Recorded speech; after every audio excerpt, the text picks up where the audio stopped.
lalàna momba ny fizakana zom-pirenena malagasy loza amin'ny tantao an-taranaka raha lany io ho nisy olo-mavambahoaka fidèle Razara Pierre. France 24 mandravarava ny variant sud-africain eto Madagasikara.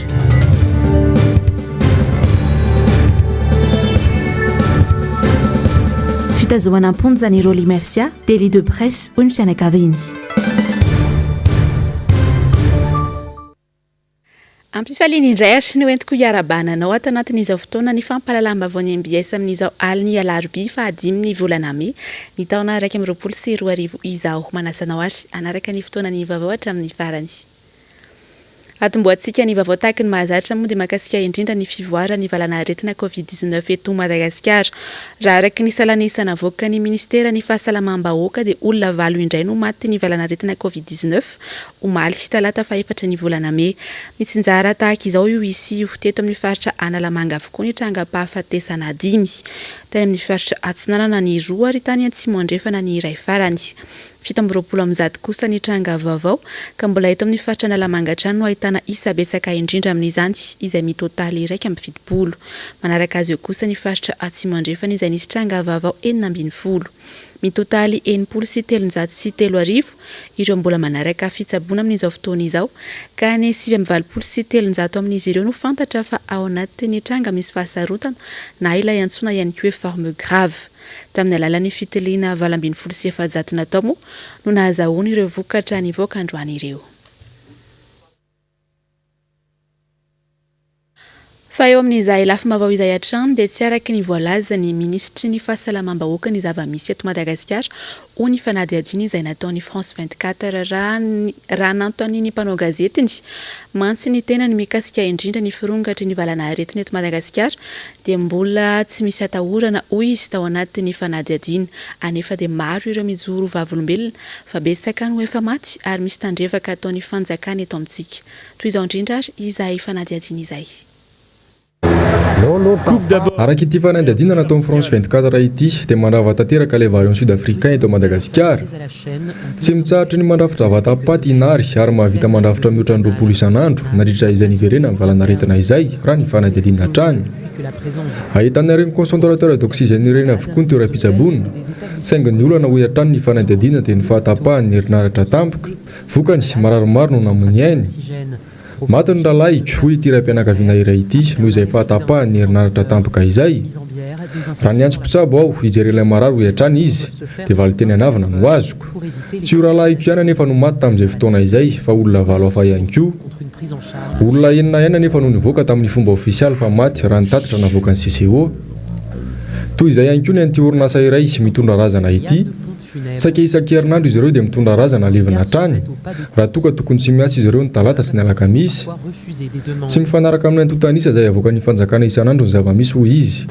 Si auparavant on ne le faisait que le lundi, le mercredi et le vendredi, parce que la tradition malgache, on n'enterre pas le mardi et le jeudi, mais actuellement on le fait tout le jour, lundi jusqu'à dimanche. Il y a toujours un enterrement.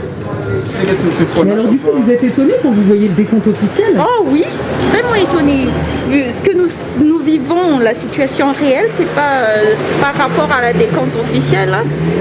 C'est pas pareil. Gaga hoy hatrany ity fanadihadiana ity ny filazan'ny ministry fahasalamam-bahoaka fa mbola tsy misy atahorana ny trangam-pahafatesana eto Madagasikara. Mifanohitra tanteraka amin'ny zava-misy ny fotony anefa nitatitra mivoaka isan'andro. Toy ireny ny fijerin'izao tontolo izao any Madagasikara. Mbola maro ny tandrevaka izay tokony harenina na avy amin'ny fanjakana foibe izany fa indrindra ny ministera piay. Fa eo amin'izay pejy ny fahasalamana izay hatrany dia nampiantso mpanao gazety androany ny sindika ny mpiasa ny fahasalamana ao amin'ny faritra Atsinanana. Izy ireo moa izay manohana ny fitakiana iraisan'ny sindika ny mpiasa ny fahasalamana manerana ny nosy manoloana indrindra ny fisiany fanavakavahana rehefa misy ny tombontsoa ny fanjakana. MBS Toamasina. nanamafy ny fitakiana izay efa nataon'ireo sindika ny mpiasan'ny fahasalamana teto Andrenivohitra omaly sy ireo mpiasan'ny fahasalamana ao amin'ny faritra Tomasina. Tsy tokony ho isy hoy izy ireo ny fanavakavahana eo amin'ny samy mpiasan'ny fahasalamana rehefa misy ny tombontsoa avy amin'ny fanjakana. Fitakiana maromaro ny fitakiana izay tenenina tao, anisan'izany ny fizarana mitovy, ny fizarana mitovy ny tombontsoa izay ho an'ny mpiasan'ny fahasalamana zany, satria tokotelo na masan'andro ny personnel administratif, ao ny mpitsabo mpanampy personnel administratif, ka tsy tokony isy atao ankilabao. Ireo personnel administratif moa no tena mahatsiaro tena ho atao anjorom-bala ao anatin'izao ady amin'ny valanaretina izao raha ny fanazavana trany. Zay zany mahatsapa hoe zay admin ato amin'ny service de santé dia matetika seky ataon'olo ambany zavatra foana kidy mpiasan'ny santé dia ireo teknisiana ireo nefany tsy miainga ny service jiaby raha tsy amin'ny alalan'ny admin. Zany hoe ny resaka situation administrative ny personnel ireo zany tsy réglé regny raha tsy avy amin'ny lalany avy aminay. Zao ndraika miainga ny Covid dia atao hoe samy hafa ndraika nefany samy miara misalay amin'ilay izy dia ohatran'ny mahatsapa tegna zany zay fa lasa kilabo. Ka i raha zany mafisiny anketiny any hoe mijoro zany zay agnatin'ny syndicat mba hitovy zo amin'ireo teknisiana ireo. Lafim-baovao fa tanteraka kosa indray dia nampiantso mpanao gazety ankoa ny androany ny fivondrona ny mpianatra Akatso avy any amin'ny faritra avaratra, mampitaraina azy ireo ny fomba fanampiny mpitondra fanjakana azy ireo indrindra amin'izao krizy ara-pahasalamana iaina ny rehetra izao nitsangana ihany koa moa ny androany ny fikambanan'ireo mpianatra avy any avaratra. Asinandriamalala sy Tokra Marla. Tsy misy sehatra tsy sahirana amin'izao krizy ara-pahasalamana misy eto Madagasikara izao. Tsy misy nitosika avy amin'ny fanjakana ho an'ny vahoaka hatramin'ny androany na dia terena iiboka isaky ny farany herinandro sy idina aza ny faritra sasany. Maro ireo mpianatra Akatso taraiky eto Andrenivohitra. Na dia eo aza nefa ny fisehosehoana amin'ny endrika ivelany fa mamaolana ny mpitondra fanjakana dia tsy mahafaly ny mpianatra eny Akatso izany famahana olana izany. Tsy enamora natao teny Akatso ny herinandro lasa teo kanefa dia mpianatra 400 izay manana fahefa mividy ihany no nisitraka izany. Nisaka hoe nisy tsena mora zany taty Ankatso teo aloha nanomboana anazy. Le izy zany tsy mahafapo satria tsy ny mpianatra rehetra no niaraka nisitraka an'le izy satria tsy mahampy le zavatra. Le izy aloha tsisy critère ohatran'izao fa zany hoe mahatsena mora azy zay ohatran'le fokotany reny zany dia midy le izy fa zany hoe ampidina fotsiny ohatran'ny vidin'ny vary zao 1200 ariary dia ny menaka 4000 ariary.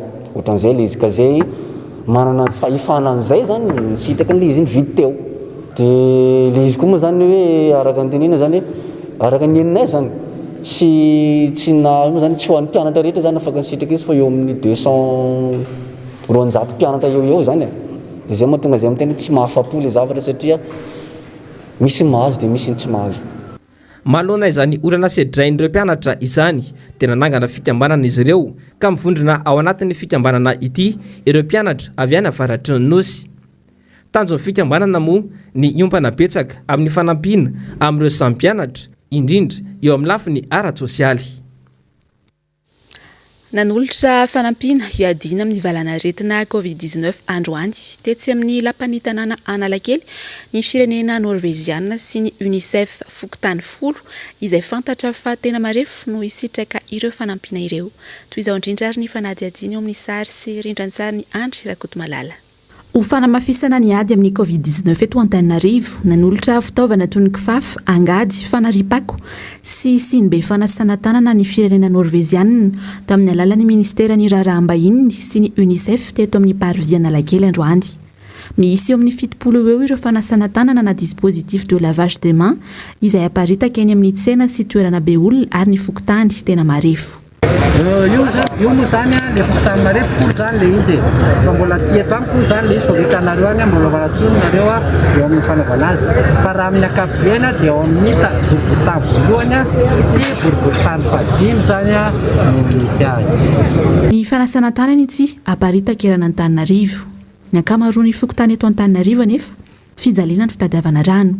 Ity sary ity izao teny ambondrona alina. miandry ity fiarabe mpitatitra rano ity vao afaka matsaka dia mbola filaharam-be ihany koa aloha toy izao ny fahorim-ponina filaharana rano amin'ny valora alina atao ahoana ny fiady amin'ny valanaretina covid-19 amin'izao tsy fisiana rano izao. Varahantsika manomboka izao kosa ary ireo vaovao tapatapa ny songadina ho an'ny androny androany tsy tonga nanatrika ny fanadiadiany tokony natao tamin'ny androany maraina teny amin'ny sampana cybercriminalité Toby Ratsimandrava iravo Ramasomanana raha nampanatsoa ny zandarmaria am-pirenena. Nambarany mpisolo vava azy fa noho izy mbola marary ny valanaretina covid-19 no antony tsy nahatongavany. Raha tsy ahivina, nanao ampamoaka maro izy ny 20 aprily teo tamin'ny tambazotra Tserasera toy ny filazana fa 37 tapitrisa no vola landy nandokoana hôpitaly manara-penitra miisa 7. Vola 27 tapitrisa ariary no nananganana ny centre de transplantation rénale ao amin'ny CHU Andotapenaka ka dossier pirate no nampiasaina. Volan'ny ministera ny fahasalamana mitentina 440 milina ariary no nalaina ary tsy naverina manontolo ny taona 2020. Fa araky ny fampahafantarana avy amin'ny ministera ny fanajariana ny tany sy ny asa vaventy androany dia ho tapaka ny ampahandalana eo amin'ny fiaonandalana RN 58A miazo ny ara malagasy Ambohitrimanjaka manomboka androany ka hatramin'ny 4 ny volana Amerika 2020. Ny fifilindalana araka izany dia manaraka ny lalana francophonie. Fa androany fa 5 volana meno andro iraisam-pirenena ho an'ny mpampivelona na ny sage-femme isan'ny taona dia misy ny fankalazana izany eto Madagasikara saingy noho ny amin'ny anara-pahasalamana dia tsy nisy aloha izany tamin'ny ity taona ity. Isan'ny loha hevitra napetraka kosa ny hoe les chiffres parlent de même investissez dans les sages-femmes. Izany hoe mbola tsy ampy ny isan'ireo sage-femme eto Madagasikara ka mila fanohanana izy ireo. Ny vaovaon'ny fanatanjahantena kosa indray ary dia tafita amin'ny famaranana amin'ny Champions League i Manchester City rehefa nandresy fanindroany ny PSG omaly. Mbola resy 0-0 indray ry Neymar izay efa lavo rosy ray tamin'ny lalao mandroso. Ny iray amin'ny Real de Madrid sy Chelsea izay ifanandrina anio hariva moa no ifandona amin'ny Manchester City ny 20 Mei ho avy izao.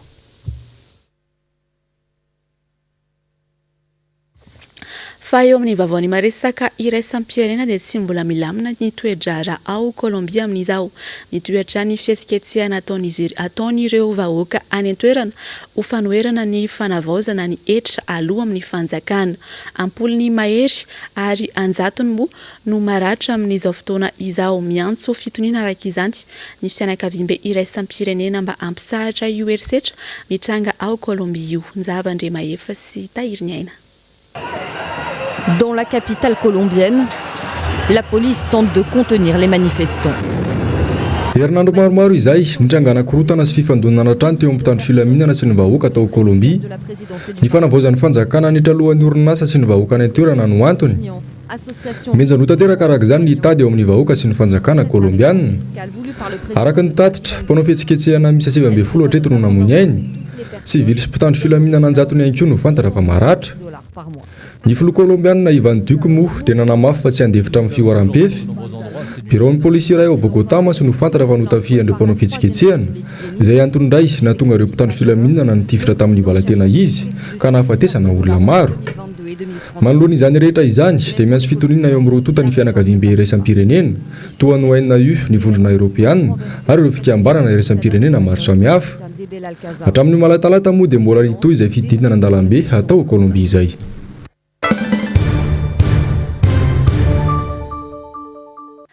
Fa isany hodiny ianao anatin'ny fivoriana ara-potoany antermiera mpanao lalàna amin'izao ny lalàna mife momba ny fizakana ny zopirenena malagasy nametraka ny ayainy sady ny mikasika izay moa ny solomavambahoaka ny Madagasikara ao anatin'ny antoko tiako Madagasikara.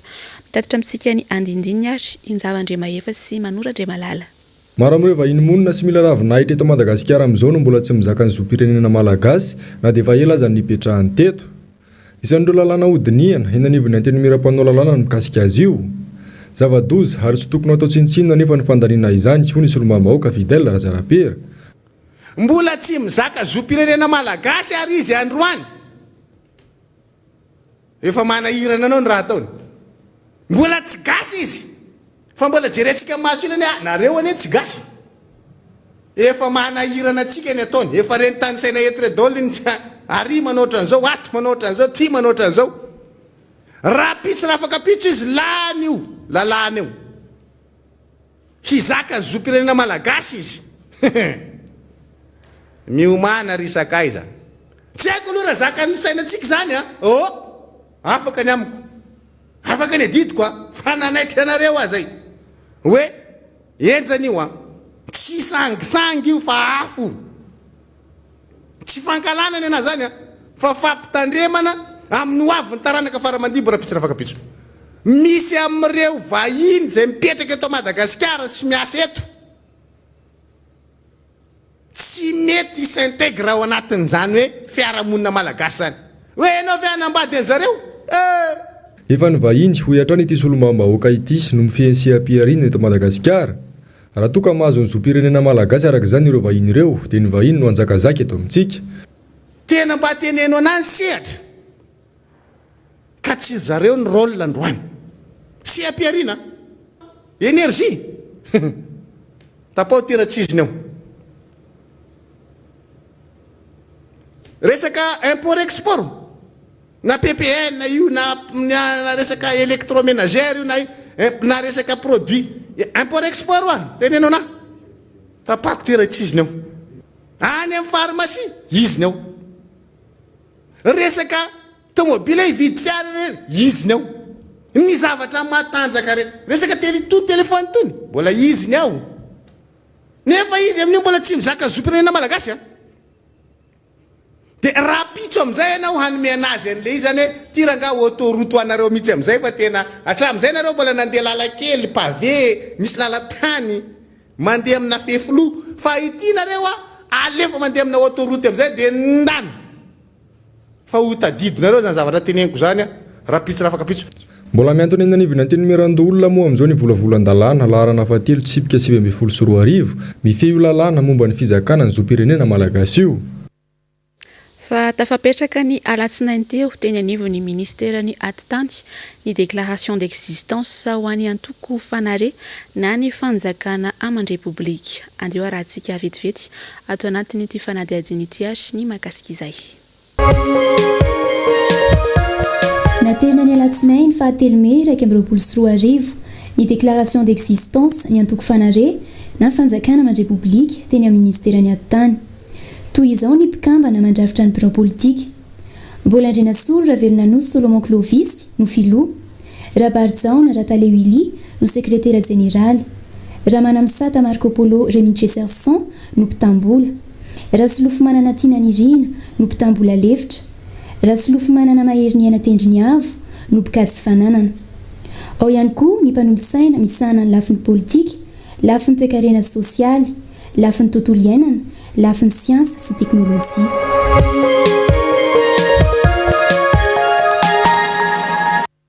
tsara mony mampafantatra atsika fa ny antoko fanare dia anisany ihany koa mivondrona ao anatin'ny RMDM na ny rodoben'ny mpanohitra ho an'ny demokrasia eto Madagasikara fa nivoaka tamin'ny fahanginany indray ny fianakavian'ny Holy Mercia tamin'ity androany ity dia niresaka tamin'ny mpanao gazetina indrindra ny anabaviny nitondra fanazavana makasika indrindra tao aorian'ny fandaharana nataon'ny ministry ny serasera sy ny filohan'ny repoblika ny Alahady lasa teo nambarany tamin'izany fa tafiditra ao anatin'ny délit de presse no hitazomana amponja ny Holy Mercia hatramin'izao Asinandria Malala sy Toky Ramarolahy tokony ao anatin'ny fifanajana ny asa fanaovan-gazety ary zavatra marina no ambara hoy Andry Rajoelina ny Alahady lasa teo raha nitafa tamin'ny vahoaka malagasy nambarany fa tsy misy mpanao gazety migadra no ny asa fanaovan-gazety izany na dia tsy nanonona mivantana ny ministry ny serasera teo aloha Andriamatoa ary Laurent Rajason na i Holy Mercia izay any amponja ary voalaza fa marary mafy dia fantatra fa izy no tiana ho resahina ny ministry ny serasera kosa tena namafy fa délit de droit commun no hitazomana amponja any Holy Mercia etsakilany tsy mitombina izany hoy ny fianakavian'ny ministra any amponja raha tsy aivina dia fa nanomboka tamin'ny taona 2014 i Holy Mercia no nanao fanadihadiana lalina mikasika ireo arembe miaopapana an'ity mpanefoefo malagasy ity Nivoaka an-gazety mihitsy izany valina fanadihadiana lalina nataony Roly Mercia izany ary efa niakatra fitsarana teo anivon'ny parquet national financier mihitsy aza ity raharaha ity. Taoriny ny fivoahan'ny valim-panadihadiana lalina dia nivoaka an-gazety io raharaha navoasaringotra any Mamaravatomanga io ary nanomboka teo ny Atsunjay sy ny raha matahora maro isan-karazany niatra tamin'ny Roly Mercia izay nitohy tamin'ny taona 2024 aza izany. Tsy mitombona mihitsy ny filazanao ramatoa ministra Lalatina Rakotondrazafy tsy délit de droit commun no mampatonga ny Roly Mercia any Amponja fa tena délit de presse nanomboka momba any Mamaravatomanga. Raha iresaka délit de droit commun isika, inona ny terme iantsona ireo ny procureur izay milaza fa recevable en plainte ny Mamaravatomanga nefa efa prescrit les articles. Inona no délit inona no ilazana ny nataony io procureur io milaza fa ho raisina ny plainte ny Mamaravatomanga momba an'ilay témoignage nataony Roly Mercia taty PNF France izay fitsarana mahaleo tena tsy habilité mihitsy ny fitsarana malagasy ilaza fa faux na tsy faux io témoignage io. Inona quel type de délit ny fangalarana anireo taratasy an'ilay taratasy rétractation de témoignage nataony Félicien. Délit inona zany ramatoa Lalatina Rakotondrazafy, délit inona zay? Iza no manao délit? I Félicien nanao faux témoignage ve? Ireto co-accusé milaza fa tsy mahafantatra ny Roly Mercia ve? Ireo olona anankiroa manam-pahefana ambony. Raha izay fanazavahan'ny fianakavian'ny Roly Mercia izay no zohina sy fitinina dia mazava fa noho ny asa fanaovan-gazety nentina nanagadrana sy namijana anty ministra teo aloha ity. Tsara ny manamarika fa ny fitomeo avy izao indray no hiakatra fitsarana izy. Raha ny vaovao farany moa dia ahina mafy ny ainy amin'izao fotoana izao. Tsy ahivina hatrany moa fa ny Flo Andry Rajoelina dia nanatitratitra fa tsy manitsakitsaka ny fahaleovantena ny fitsarana ny fanjakana. Midika ve izany fa tsy ho afabela aloha hatreto io ministra teo aloha io? Aiza ho aiza ilay hoe tsopo sy mahay mamela eloka ny Flo sy ilay teny faneva ny mpitondra hatramin'izay hoe ny fitiavana no lehibe indrindra. Fa marary tanteraka ny tontolon'ny fanabeazana ankehitriny. Maro amin'ireo sekoly tsy miankina no ila tsy ho tafarina intsony amin'izao samy mijinja ny vokatry ny krizy ara-pahasalamana avokoa na ny mpampianatra io na ny mpianatra. Tsy mba misy anefa ny fijeren'ny fanjakana azy ireny manoloana izany. Fanadihadiany Nzava-Ndremahefa sy Manora Ndremalala. Isan'ireo misedra ny mafy noho ny fepetra izay napetraka ny fanjakana amin'izao ireo sekoly tsy miankina. Maro amin'ireo mpampianatra no tsy mahita ny ihany koa ny intsony tao anatin'izay volana maro ny katonana ny fampianarana izay. Ny mampalahelo anefa hoe ity mpampianatra avy amin'ny sekoly tsy miankina ity dia tsy mba nisy mihitsy ny fijeren'ny fanjakana anay manokana nandritra izay fotoana izay. Izay mpampianatra aloha zany matsapa hoe marary ny paosinay. Ny zavatra tsy tokony adoloantsika aloha zany raha vao miresaka sekoly tsika dia mpampianatra dia ny sekoly zay dia ny ray aman-dreny ao anatiny. Noho izany zany ny olona rehetra ao anatin'ny sehatra ny fandraharana ny fanabeazana sy fampianarana eto Madagasikara manomboka any amin'ny préscolaire ka hatrany amin'ny université dia marary daholo ny aty vilany zany zao. Dia raha paosy ny teneniko toy efa miatraika any anaty vilany le izy. Fa zany nefany mahatonga anay tsy angina tsony satria maninona efa tsisy firarahina tsony an'ilay aty amin'ny sehatra ny tsy miankina izy. Fa ao arahinao ariny ny fampalalam-bavao izany hoe rehefa avy eo iny fandaharana sahiny iarahana amin'ny mpanao gazety Joël Ralaivohita fa eo amin'izay lafim-bavaon'ny politika izay hatrany dia nisy ny antso efa nataony mponina etsy Amboditrimanjaka manoloana ny tsy fampindrano manondraka ny tanimbary eny an-toerana misy fa sy mbany ihany koa moa ny barrage izay anisany manondraka ny faritra Indy. Manoloana izany dia nidina nijery akaiky izany ny ben'ny tanàna sy ny teknisiana Androany Marainy. Fanadihadiana eo amin'ny sary sy rindran'ny sary ny Andry Rakotomalala. Tsy tsy misy izay tantsaha tsy mitaraina fa tsy misy ny fanohanana na ny fanampiana azy ireo. Nisondrotra be ny vidim-piainany ka ny vidiny vary aza dia mila tsy ho zakan'izy ireo intsony. Ankoatr'izay dia niteraka voka-dratsy tamin'ny voly vary ihany koa ny fiovaovan'ny toetry ny andro indrindra ny volana desambra sy ny janoary. Tsy makalavitra isika fa misedra olana goavana ireo tantsaha etsy Ambohitrimanjaka. Vola manektara maro no tsy ampy rano ny taona lasa teo. Ireto tanimbary ireto izao tokony efa nojinjaina ny volana janoary teo saingy tamin'izay vao afaka noketsaina satria tsy nisy rano. Vary aloha raha teo ka tsy afaka haketsaina mihitsy raha tsy ampy ny rano. Tsy toy ny vary vaky ambiady ka miandry ranorana. Ity barazy eto ikotrany ity no anisan'ny manondraka ny ampany amin'ny tanimbarina Ambohitrimanjaka saingy misy fahasimbany ka tsy nitoby rano intsony.